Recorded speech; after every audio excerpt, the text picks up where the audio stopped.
মাসি আমার থেকে কিছুটা দূরে মুখোমুখি দাঁড়িয়ে বলল, এইবার ভালো করে দেখ, আর লুকিয়ে দেখতে হবে না। আমি তো অবাক হয়ে গেলাম। এত বড় তরমুজ আগে কখনো দেখিনি। হুঁক ছিঁড়ে বেরিয়ে আসতে চাইছে।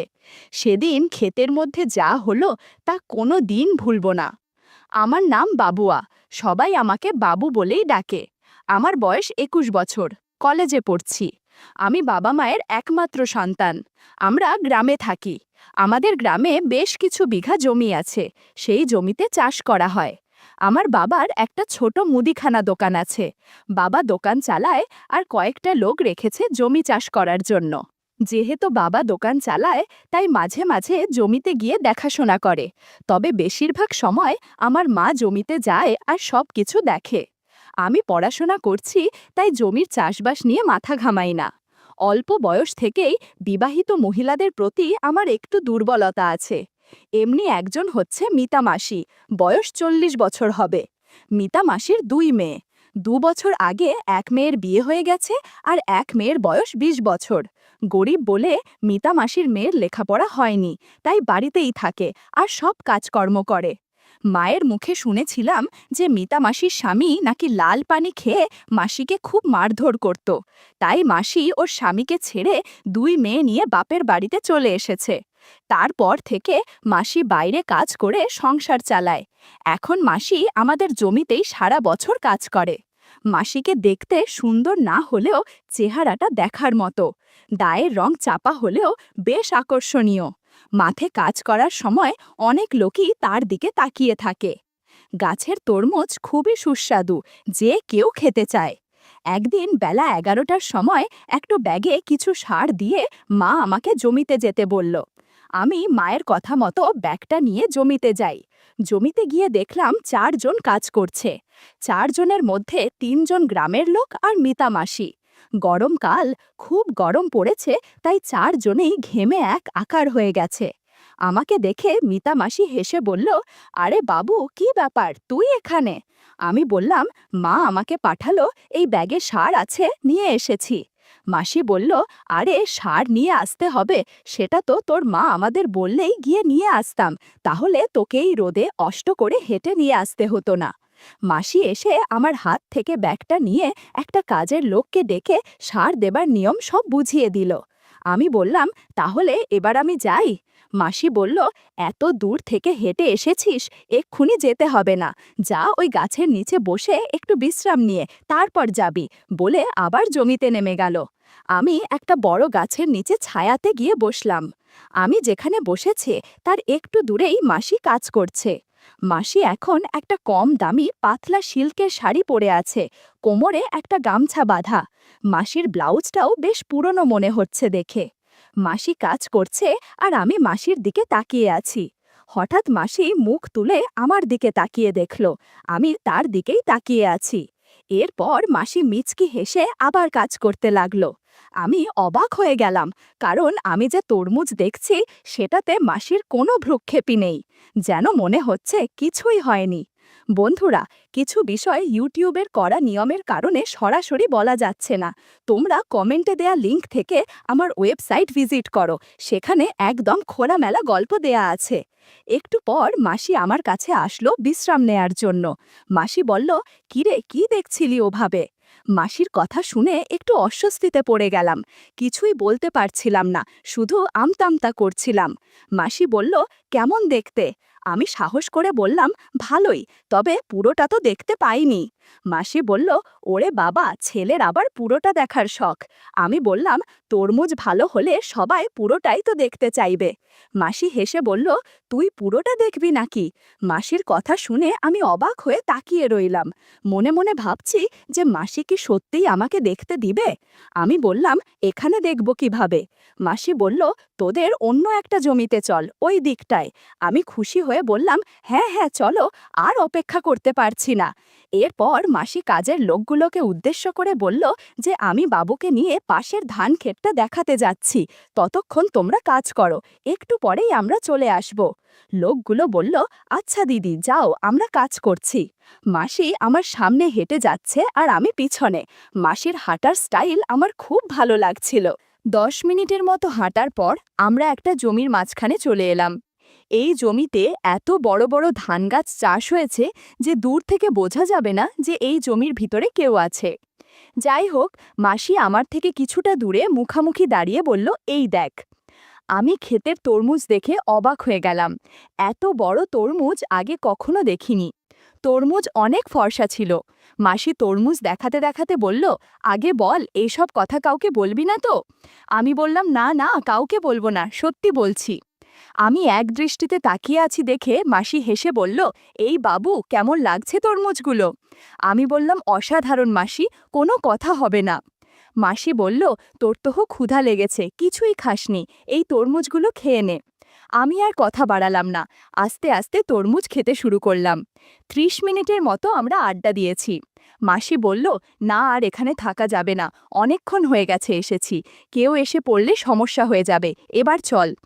এরপর আমি আর মাসি জমির থেকে রওনা দিলাম। আগের জমিতে ফিরে এসে দেখলাম সেই লোকগুলো আগের মতোই এক মনে কাজ করছে। মাসি লোকগুলোকে উদ্দেশ্য করে বলল, আচ্ছা ভাই, অনেক কাজ হয়েছে, এবার সবাই বাড়ি চলো, গিয়ে খেয়ে আসি, বাকি কাজ পরে হবে।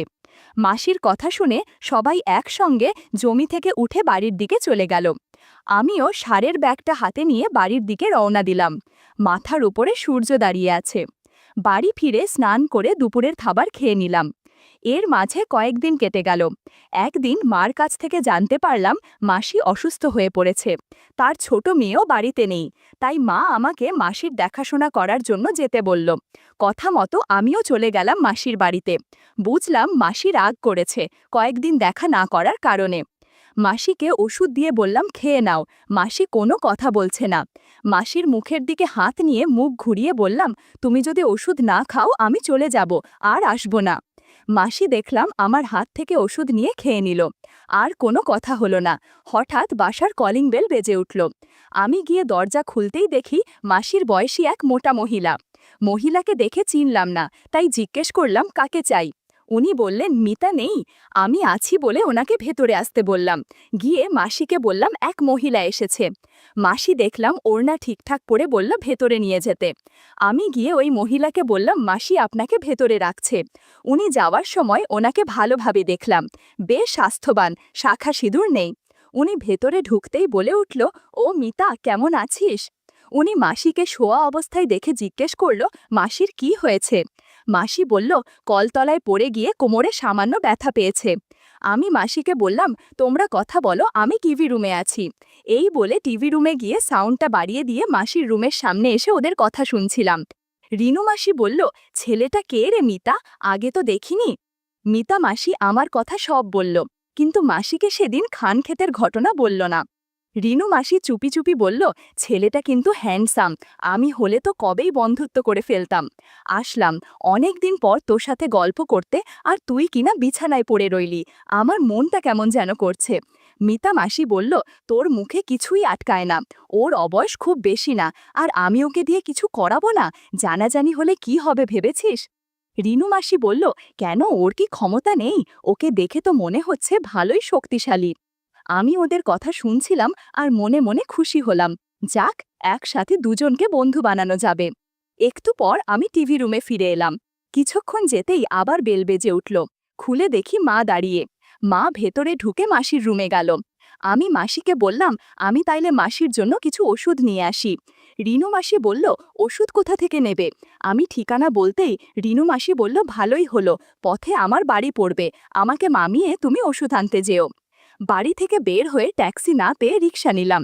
মাসির কারণে রিকশাতে দুজনের বসতে একটু কষ্ট হচ্ছিল, আর মাসি তা বুঝতে পেরে কোনো মতে চাপাচাপি করে বসল। মাসি আমার সাথে কথা বলতে লাগলো, কি করি না করি এইসব। মাসির কথা থেকে জানতে পারলাম মাসির স্বামী গত হয়েছে প্রায় 8 বছর। এক ছেলে এক মেয়ে, দুজনই বিবাহিত। ছেলে দেশের বাইরে পড়াশোনা করতে গিয়ে ওইখানে বিয়ে করে সেটেল হয়েছে, আর মেয়ে শ্বশুর বাড়ি থেকে এসে দেখে যায় বাড়িতে একটা কাজের মেয়ে রয়েছে যে সব কিছু করে দেয়। মাসির হাবভাব তেমন একটা ভালো লাগছিল না। রিকশায় ভালো করে বসার বাহানায় জাদুর লাঠিতে বারবার ধাক্কা দিচ্ছিল। কিছুক্ষণ পর মাসি বলল, আমি সামনেই নেমে পড়ব, যদি কিছু মনে না করো তাহলে তোমার নাম্বারটা দেবে। যদি কোনো প্রয়োজন হয় তাহলে তোমাকে ফোন করব। কি আসবে তো এই মাসির বাড়িতে? বললাম, যদি সময় পাই তো অবশ্যই যাব। আর মনে মনে বললাম, তোমার সেবা যত্নও করব। মাসিকে নাম্বারটা দিলাম। মাসি আমার নাম্বারটা নিল। কিছু দূর যেতেই মাসি রিকশা থামিয়ে নেমে গেল। মাসিকে বিদায় জানিয়ে আমি রিকশাতে ওঠার পর মাসির দিকে তাকাতেই কেমন জানি অদ্ভুত চাহনি দিল চোখে মুখে। হাত নেড়ে বিদায় জানালাম। রিকশা চলতে থাকল, আর আমি কিছুক্ষণ আগে ঘটে যাওয়া মুহূর্তগুলো ভাবছিলাম। রিকশা ফার্মেসির সামনে দাঁড়ালো। আমি ভাড়া মিটিয়ে মাসির জন্য সব ওষুধ কিনে নিলাম। ফার্মেসি থেকে বের হয়ে মাসির বাড়ির উদ্দেশ্যে রওনা দিলাম। মাসির বাড়িতে এসে বেল টিপতেই মা দরজা খুলে দিল।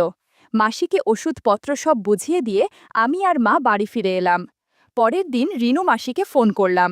জানতে পারলাম কাল কাজের মেয়ে ছুটি দিবে। আমাকে নিমন্ত্রণ করেছে ভাপা পিঠা খাবার জন্য। মনে মনে ভাবলাম, যা করার কালকেই করতে হবে। আগে থেকেই 5টা বেলুনের প্যাকেট কিনে নিলাম। পরের দিন সকালে নাস্তা খেয়ে জিমে চলে গেলাম। ভালোভাবে খেলার প্রস্তুতি নিতে হবে। জিম করে ফ্রেশ হয়ে দুপুর 12টায় বেরিয়ে পড়লাম রিনু মাসির বাড়ির উদ্দেশ্যে। আমার পকেটে আগের দিনের কেনা বিদেশি বেলুন। আধা ঘন্টার মধ্যেই রিনু মাসির বাড়িতে গিয়ে পৌঁছলাম। কলিং বেলের আওয়াজ শুনে রিনু মাসি এসে হাজির। বেশ সেজেছে দেখছি। চুল ছেড়ে রেখেছে, সাদা শাড়ি পরেছে, টাইট ব্লাউজ, ঘরোয়া বৌদির মতো দেখতে লাগছে। রিনু মাসি বলল, কেমন দেখাচ্ছে বলো? আমি বললাম, বাহ, বেশ লাগছে তো আপনাকে। অনেকটা কম বয়সী মেয়েদের মতো লাগছে আপনাকে। মাসি একটু লাজুক সুরে বলল, উফ, কি যে বলো না। আমি সহজ হওয়ার জন্যে এমন হাবভাব করছি, যেন মনে হয় আমি মিশুক স্বভাবের মানুষ। নিজেকে স্বাভাবিক রাখার আপ্রাণ চেষ্টা করে যাচ্ছি। ঘরটা বেশ ছিমছাম, রুচির ছাপ আছে। মাসি বলল, এই বাবু, তুমি চা খাবে তো? আমি মজা করে বললাম, না খেয়ে গেলে হবে না। মাসি হেসে বলল, এখন থেকে তুমি মাঝে মাঝেই আসবে নিশ্চয়ই খেতে। মাসির চোখে দুষ্টুমি আর কৌতুক মেশানো হাসি।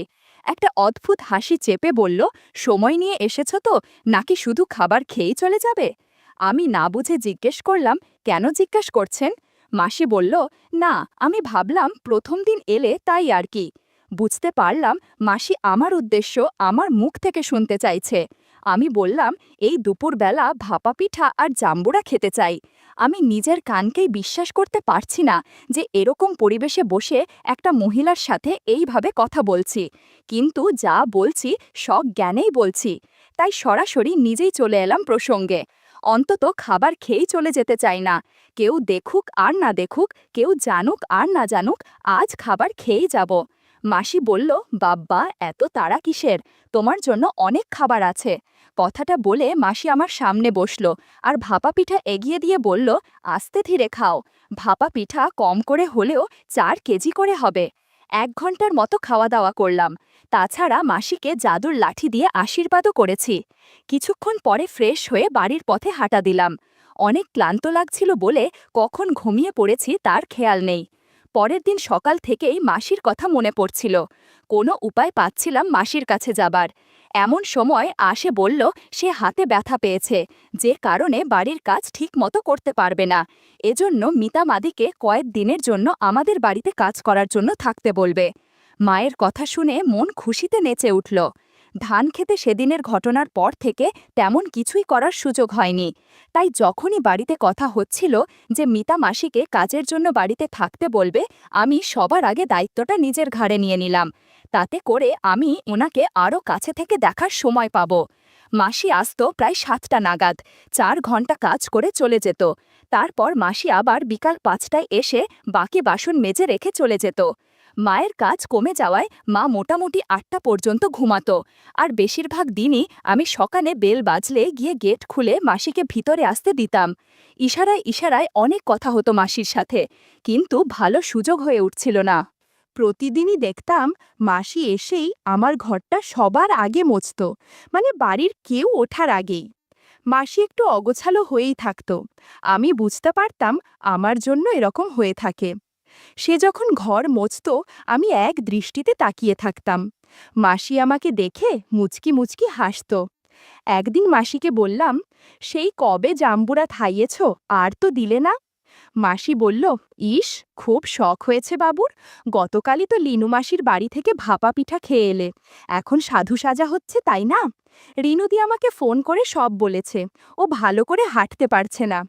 আমি বললাম, তুমি আর রিনু মাসি কি এক হলে নাকি? তুমি আমার সবচেয়ে কাছের মানুষ।